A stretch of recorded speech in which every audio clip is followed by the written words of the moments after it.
การกำหนดเงื่อนไขที่จะแจ้งสามารถปกป้องธุรกิจของทานและสร้างความไว้วางใจให้แก่ลูกค้า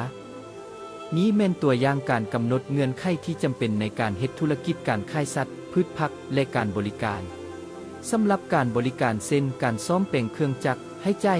50% ก่อนส่วนเงินที่ยังเหลือแม่นจ่ายหลังจากสำเร็จแล้วและควรระบุระยะการรับประกันพร้อม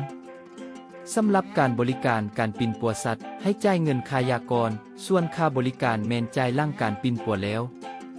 ควรมีการบันทึกทุกอย่างไว้เช่นการถ่ายรูปก่อนการส่งสินค้าเก็บใบรับเงินบันทึกข้อความจากลูกค้าการแก้ไขปัญหาอย่างว่องไวถ้าลูกค้ารายงานปัญหาภายในเวลาที่กำหนดไว้ให้สอบสวนคืนและแก้ไขอย่างยุติธรรมบันทึกกฎระเบียบเหล่านี้ในแอปบันทึกหรือส่งให้ตนเองผ่าน WhatsApp เพื่อง่ายในการส่งต่อขอบใจหลายๆและพบกันในวิดีโอหน้าเรื่องระบบการจ่ายเงิน